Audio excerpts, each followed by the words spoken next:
Hello and welcome to the channel, everybody. I am Omega Pony and this is my forever world. In this episode, we're going to be going just over the spawn area of the map and get you guys acquainted with the map before we start the Let's Play series of this map. This is my long-term survival world that I've turned into a realm and invited my friends to play on. I started this world in 2020, Nether update, and just kept playing on it. This was really kind of before Forever Worlds kind of became the hot thing on YouTube. I was just like, look, I'm starting over a new world every time. I'm just going to play on one world. And that's what I did. And then in December of 2024, I turned it into a realm, invited my friends, and the world has really since exploded. Actual spawn in is, I think, actually over here somewhere. I want to make a little landing base, but this basically is spawn. Right over here is actually the 0-0 marker. And we've got a little sweet berry farm to assist all of our newcomers. Like I said, eventually I'm going to have like a little landing zone over there with some maybe leather armor or copper armor just to get everybody started. But we do have some food, so you at least won't starve to death. Moving over here, we have the map. Now, one of the big things about my world is how interconnected everything is. I've gone through, and everywhere in the world is connected by these path block roads for horses. Horses are the main form of transportation for most of the people on the realm, and so I wanted to make sure we got the most out of our horses. So all these points, we're right here. All these points are connected. These are all my friends' houses. These aren't points of interest. These are just their houses. And each one of these, and you can kind of see there's a road. This is part of the rail depot. But you can see there's spots where the road shows up on the map, but everywhere is connected by roads. And use these maps. They have everybody's houses on them, and then they have lodestones connected to everybody's house too to help you find specific people's houses.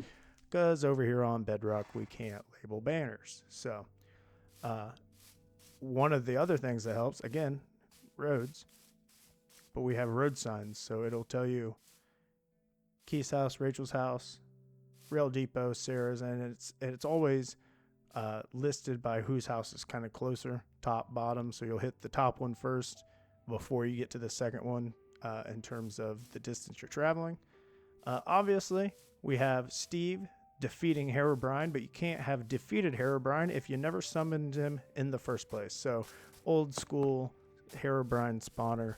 And obviously they just added Aether Legends to Minecraft Bedrock, but it's a dynamic world, not an add-on, so we still have to deal with the Aether portal at home, but at least it's not leaking water everywhere thanks to the glass panes. Over here, we've got the beacon, and these are actually Nathan's dogs. But we've got the beacon, and in case you didn't know how to color your beacon, you just put some stained glass in there, and it will color your beacon whatever color the stained glass is. So we've got Steve. He's just defeated Herobrine, and now he's looking at the Wither, and he's saying, "You're next." And obviously, we know who wins that one. So it's starting to get nighttime. This area is spawn-proofed. I've got jack-o'-lanterns underneath these moss carpets, but that never stops a creeper from walking in from where they're not asked to be. All right, now that we've slept, we'll come back over here. So challenging the Wither. I still want to build a zombie statue there. And I would like to build a Enderman statue there, so that way we have statues of all the dimensions that we have conquered, being the overworld, the nether, and the end. Depending on how Minecraft Dungeons 2 goes, might need to build a warden statue for whatever that dimension is going to be. So this is the main staple of spawn. This is what is called Town Hall. Even though we're not really a town, if you looked at the map, we're kind of more like a continent. But this is Town Hall. So there was like a disagreement, and someone was like, we need a place where we can host court. And so I was like, I'll get on that. And this is actually, I built this from a tutorial that I'll link in the description. I can't think of it, who made it off the top of my head, but this is actually a little bit bigger. So the dimensions are a little different, but the build is the same, minus a couple different things here and there. So you come in, or you can use the button, doesn't really matter. But you come in, and here's the main meeting hall. So we've got all these chairs with no cushions yet, because that update hasn't come out. But once the cushions get added, for sure, we'll have cushions here, and it'll be even cooler, because then you can actually, you can actually sit instead of I'm still going to be, who else is going to still be crouching though? I mean, it's just so baked into our brains at this point. But you have where everybody can sit, all the constituents. We've got a little bit of a trophy shelf up here. We've got the Ender Dragon egg. Then we've got heads of all the different mobs. I still need to get the piglin head. And then we've got the Ender Dragon head hooked up to a switch. So it's just yapping away.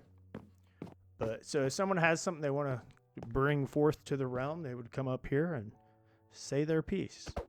So that's the main part there of Town Hall. Over here, you have like a little waiting room area for the receptionist. Come over here. We're in the receptionist room. We've got a little cherry blossom tree, nice little shelf. Got the computer for him. Last guy that gave us any problems.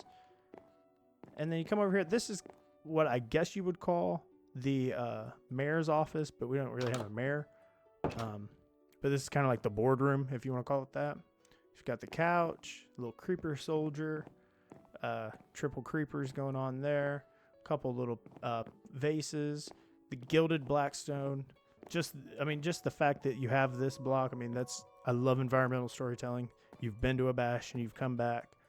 The torch flower for the sniffer. Come over here, you've got the wither rose. And this would be like where the mayor would sit, and then all the different constituents. I love the interior design of here. It's one of my favorite parts of the game. And this is actually different from the tutorial, but not too much, but it is slightly different if you're following that block for block. Again, link for that is in the description.